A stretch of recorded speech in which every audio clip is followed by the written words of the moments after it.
Hello everybody, good evening. We're going to wait a couple of more minutes for everybody to join in. Thank you.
Good evening everybody and welcome to Piano Cleveland's Quarantine Concerts. My name is Jeroen Kohlberg.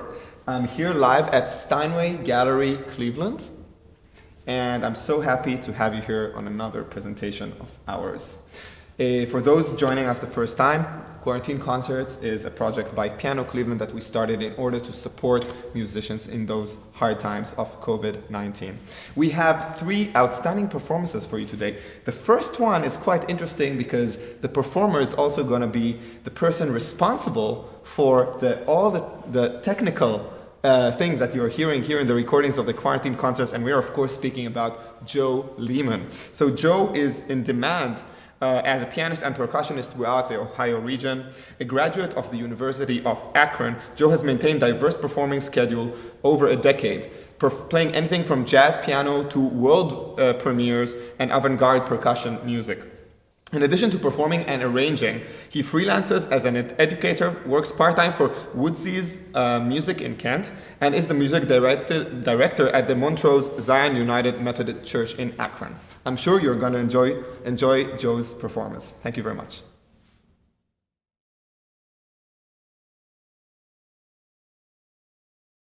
Good evening.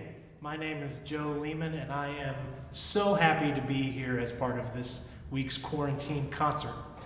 I'm happy to play for you this evening. I normally dip my toe in the pop and jazz waters, so a little bit different than maybe what you've experienced on some of the other programs, but I was so happy when Piano Cleveland asked me to perform.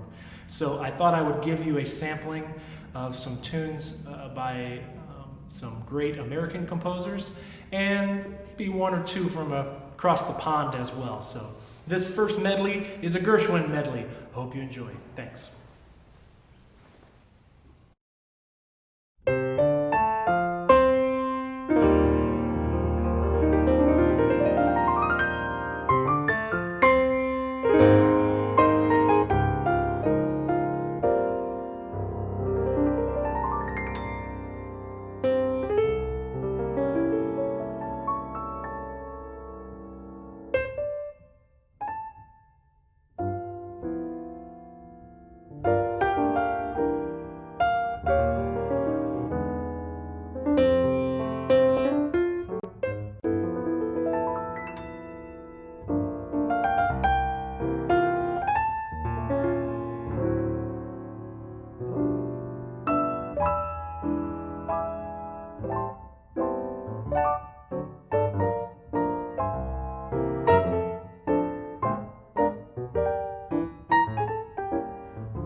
This song was written by John Lennon and Paul McCartney, released on the album If I Fell in 1964.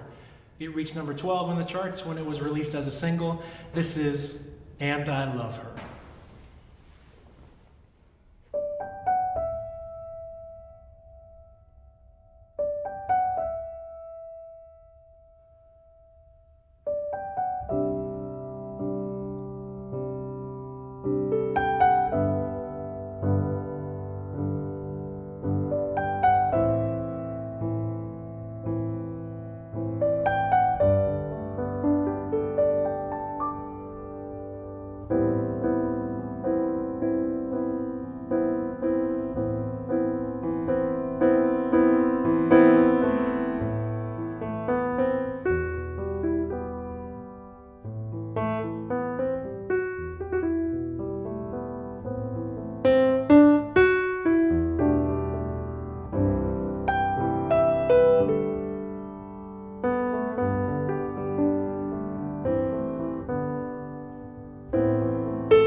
want to take a moment and say how thankful I am for the Steinway Piano Gallery of Cleveland opening up their doors to let us produce these concerts here.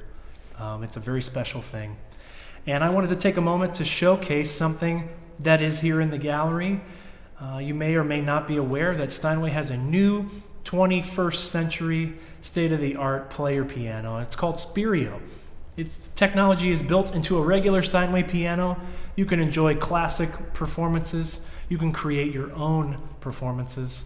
It's a very powerful machine, and you should ask the gallery for more information about that. But I thought, to have some fun, I would play a duet tonight with myself, with the help of Spirio, of course. So previously, I recorded a bass line track and I soloed over top of it with the other instrument across the room, which is why you'll see me wearing headphones.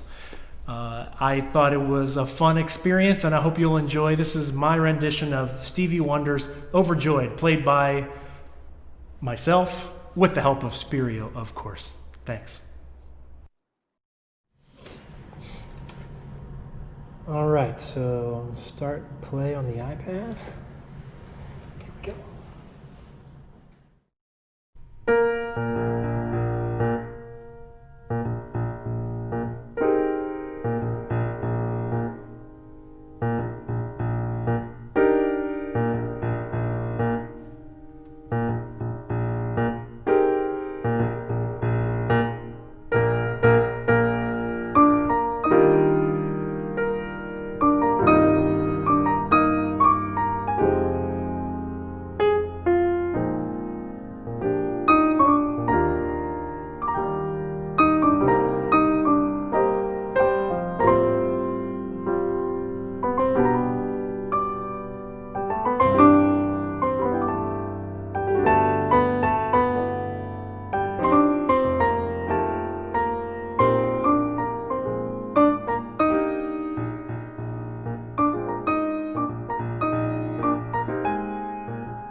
Thank you so much, Joe Leaman, for this fantastic performance with the Spirio. Wow, that was incredible, wasn't it? Really, and so first of all, this is another opportunity for us to thank our dear hosts at Steinway Piano Gallery Cleveland for allowing us to use both pianos. Of course, the Spirio piano, which is a fantastic technology. Steinway are, of course, a long-time partner of ours at Piano Cleveland, so thank you so much for your cooperation. This is also an opportunity to also thank Joe for doing such a fantastic work for us, throughout the quarantine concerts and making and really doing the best so you get like a great product home and are able to enjoy these performances every week. The next performance, before I actually present the next performance, I'd like to just remind you once again that you are able to donate directly to our musicians fund by pressing the donate button on our website, www.pianocleveland.org. We also have a very special thing today, and this is that Marshall Griffith, our very good friend who's going to perform last on our program, offered a $500 match for today's donations. So we encourage you to donate to our musicians, and Marshall was so kind to match that. Thank you so much, Marshall, for doing that. Now, I would like to present the next performer to you, and this is the harpsichordist QinYing Tan. So, she is from Singapore, and she is also a Baroque dancer based in Cleveland, Ohio. Her passion for historical performance has brought her to concertize in Singapore, Malaysia, Shanghai, Germany, France, and the United States. Currently, Tan serves as collaborative keyboardist at the Historical Performance Practice at the Case Western University Department of Music. I hope you enjoy your performance. Thank you very much.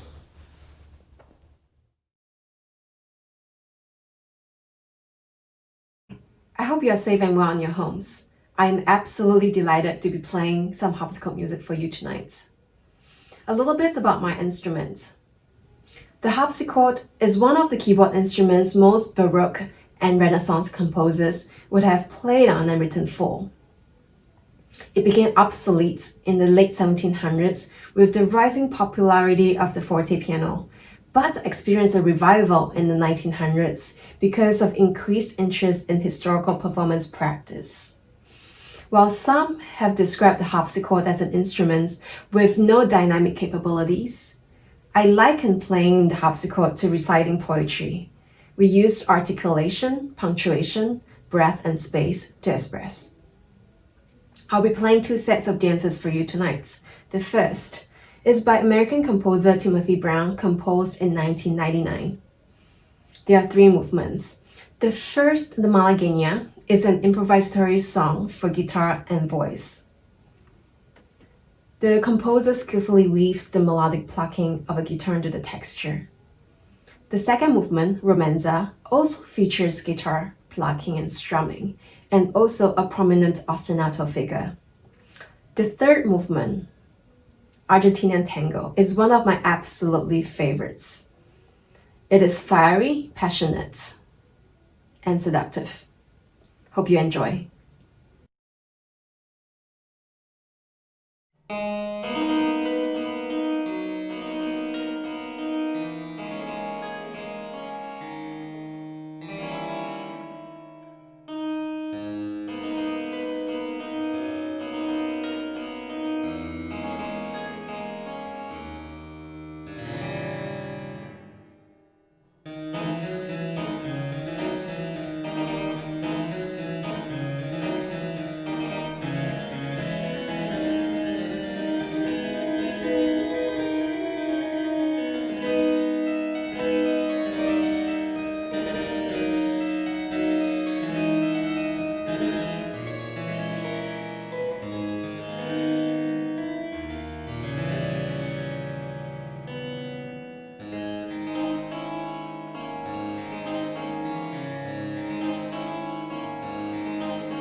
I was asked to speak a little bit about how the COVID-19 has affected my life.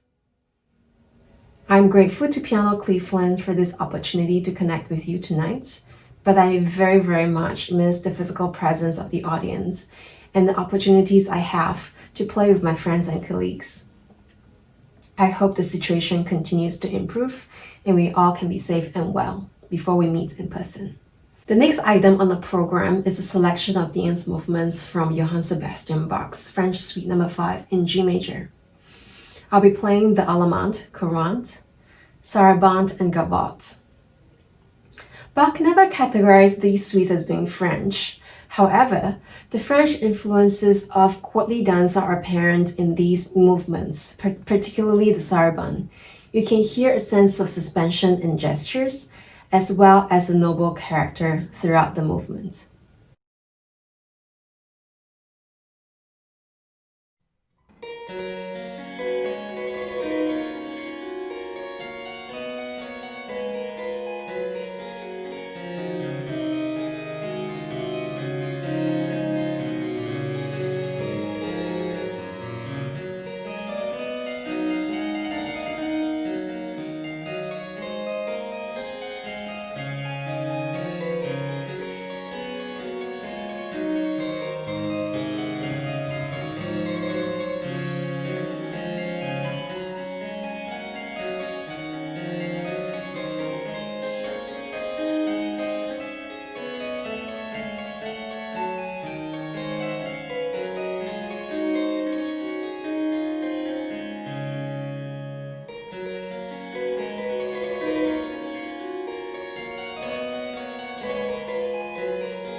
Thank you very much, Tan, for this wonderful performance on the harpsichord.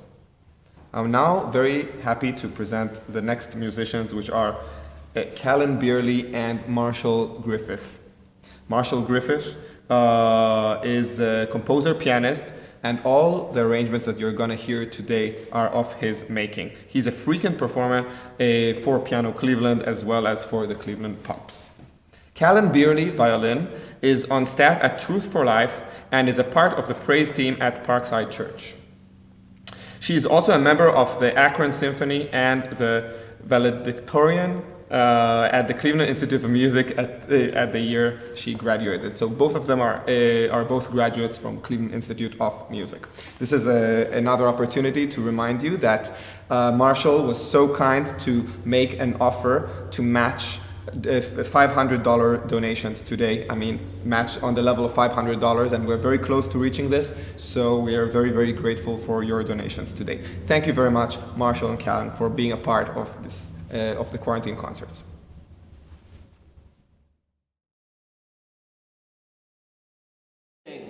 I'm Marshall Griffith, and I'm here on the quarantine concert this week with my violin partner, Kallen Bierly. And we're going to celebrate Beethoven's birthday. This is the 250th anniversary of his birth year, and the piano competition is acknowledging that in its repertoire for the competition. He was a wonderful composer and added so much to our musical literature. Kallen and I are going to start this evening with something referred to in the 19th century as a musical potpourri. In current vernacular, you'd say medley. And composers would come out, or pianists would come out, improvise sort of a collection of themes from an opera or symphonic works by a composer. And it was very, very fun and very entertaining. I've created such a thing with the Beethoven symphonies. And our first selection tonight is a musical potpourri of the Beethoven symphonies, in that we have a little fragment of every single one of the Beethoven 9 symphonies. So I hope you enjoy our musical potpourri of Beethoven symphonies. And thanks so much for letting us be part of your evening on the quarantine concerts. Thank you.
Celebrate his birthday.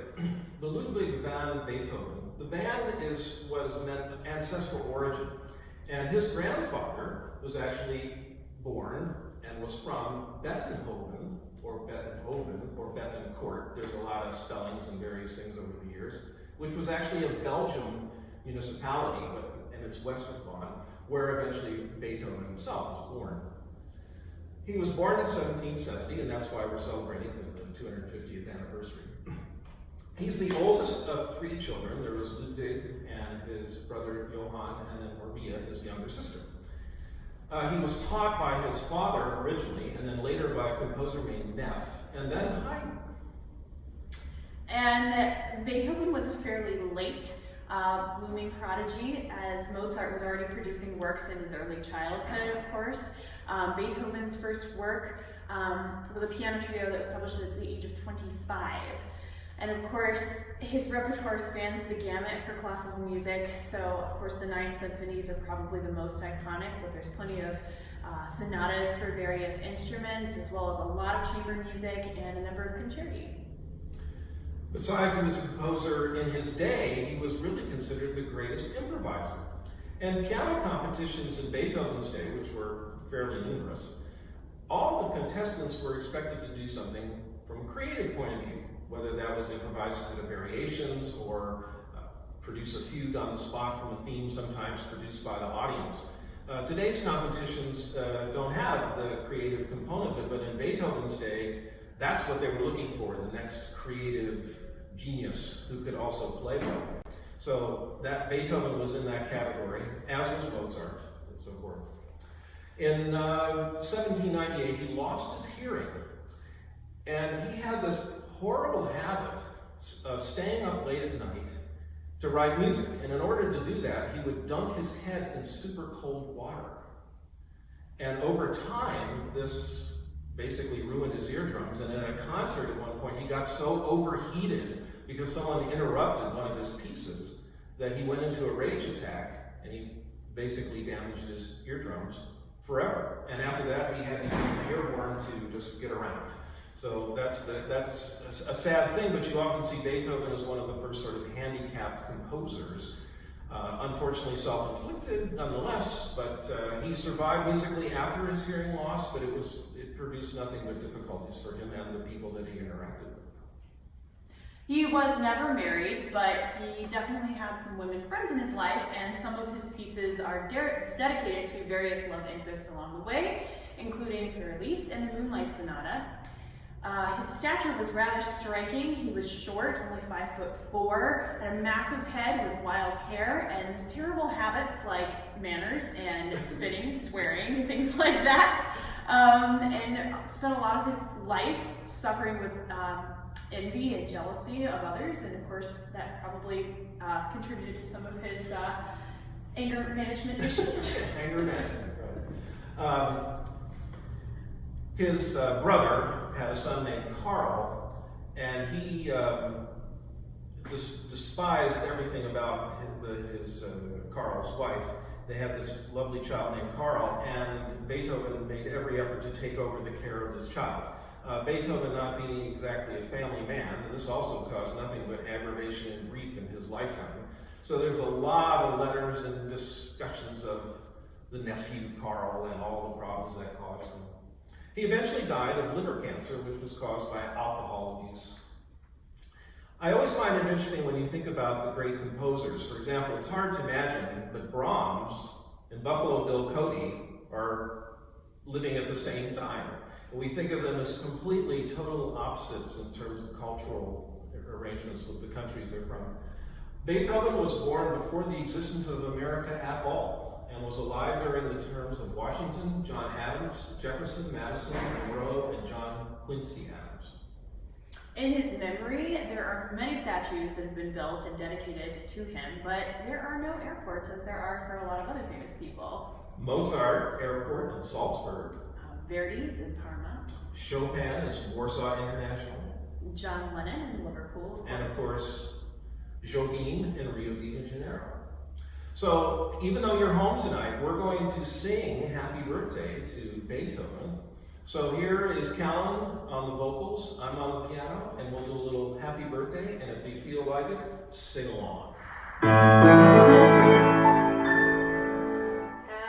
birthday to you.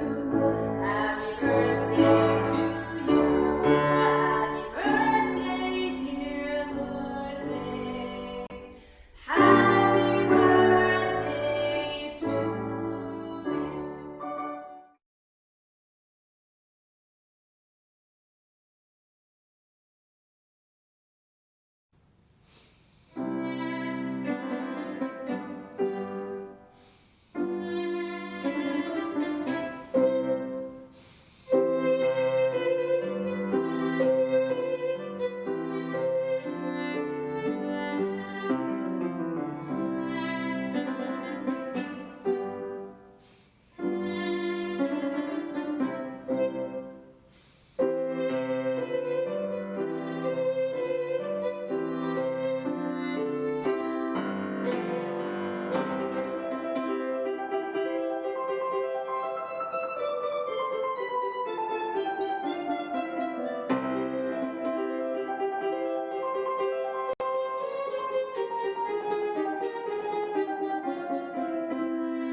You're listening to Piano Cleveland's Quarantine Concerts. Thank you so much, Kallen. Thank you so much, Marshall, for this wonderful performance, these original transcriptions of Beethoven's work.